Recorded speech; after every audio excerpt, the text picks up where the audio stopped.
spent most of my life in recording studios. In the old days, they were very kind of dark places underground, you know, without any natural light or anything. And I thought, oh, I'll try and write a song about that. So I started off with, "Let me out." Then I was thinking, well, what am I going to do? And this word came, sailing. And I tried out the words on the demo. And then it was stuck in my head like all night. I thought, oh, okay, right, we'll make a sailing then. But all those sailors out there will know exactly what I mean. As soon as you cast the lines away, you're kind of free on this lovely floating world, you know, and then you start to move out into the ocean and there's nothing like it. I was on this kind of long weekend away with members of my band at the time over Galway Bay, and it was very, very cold. And somebody had a hip flask with I think it was Irish whiskey Jamesons or something. We were passing that around. We were just freezing, wind blowing in your face, rough seas crashing on the waves. I thought I've got to capture this in music somehow, and I had this little musical idea. But every time I tried to go in the studio and record it, it just never used to work because I had the title wrong, you see. It was called Whiskey in the Wind. So I did some research, went thesaurus, whiskey, and it came up with moonshine. Finally, after all that time, all the pieces fell together and I came up with a good song.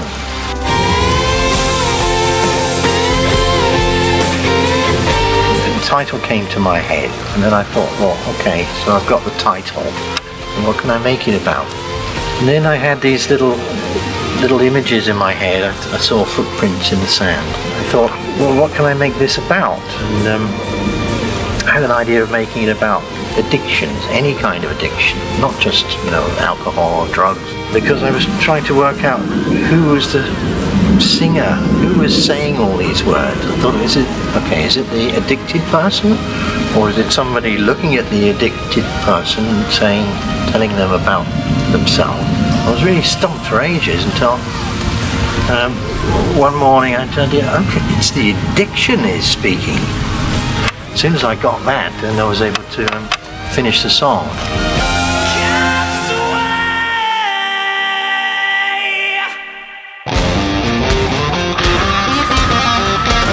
Once I'd got going with writing this album, I started tapping my own memories going back to my childhood.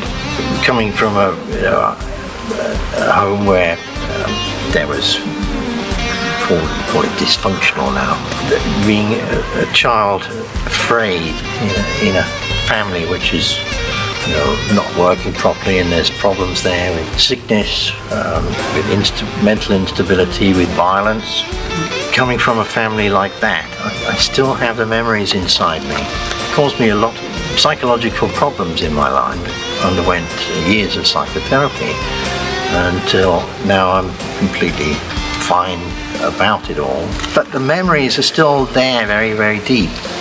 And so it's not like I was trying to explain about it. It's there, like a reality, and able to, if you like, turn the clock back all those years and remember how it felt. You know, your spine tingle, your hair stand up on your arms. And I was able to put that into a song, and the lyrics just came very easily. Minutes seem like hours, and the hours they seem like days. I wanted it to be a very old-fashioned sounding track, you know, like Buddy Holly or something.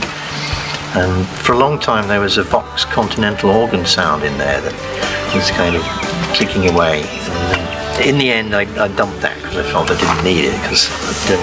And there was a different guitar solo which was very deep and had tremolo, a bit like a Hank Marvin sounding guitar. But it's a song that will resonate with anybody who has loved ones which, you know, for various reasons have to spend periods away or have gone for good. I'm dreaming in the wind. I'm at heaven's door. It's really about the afterlife, dreaming in the wind. I had occasion to witness the farewell of somebody who had a loved one and it was actually on one of the islands way down there in Exumas, and I found it a very moving moment. I do have a love for these old kind of songs, but these very sort of spiritual, spooky sounds. You know, I suppose the best example of that would be Moonlight Shadow. Just trying to recreate these sort of spooky, spiritual, almost Twilight Zone kind of feeling in a song. So I tried it again with Dreaming in the Wind. That was actually the second track I came across. It's maybe not so rocky as the others, because I wasn't quite sure which direction I was going with the album.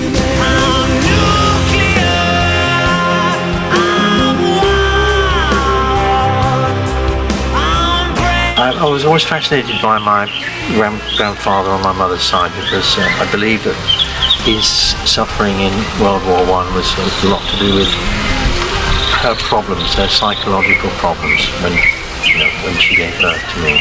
Nuclear was like a powerful way of expressing the desolation and devastation in that area. And of course it can also apply to be applicable to people now. There are a great many unhappy people in the world, those who've given up on life. You read about them all the time. It's not like it makes songs about, la la la, baby this, it's just real powerful stuff, Sit up and listen stuff. That's probably my favourite track, actually. Okay, you're writing a new song, got to start somewhere, right? So I was playing the guitar and I had the Bo Diddley on my mind. Dang, dang, dang, dang. I always loved that riff. And then I remembered a track that I did called Shadow on the Wall, which was very successful, especially in the Eastern Bloc before the wall came down. And one thing led to another, and then I had this idea of, Chariot is like the winners, It's more like a motivational song to anybody who's in a bad situation. Get out of it, Run!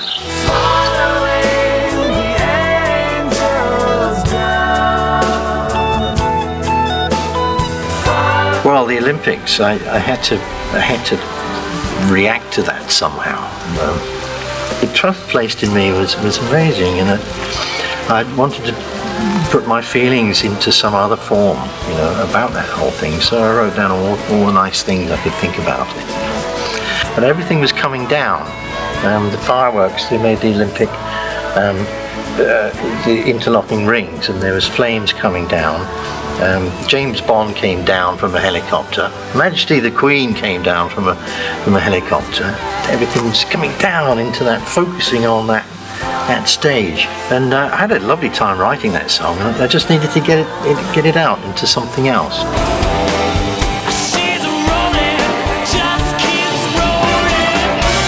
People think of hurricanes as great big wild stormy things, which of course they are. The eye of Hurricane Irene came right across here.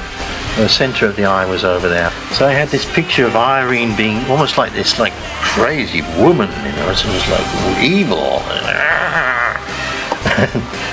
I'm copying the style of, let's be honest, the Rolling Stones, I used that as an inspiration. Their early tracks are so superb. So I did my own version of that kind of music, and I made it about Irene. It was great, so it didn't have to have very complicated lyrics. It's just really like Give Myself Away. Give Myself Away was the only track I didn't write.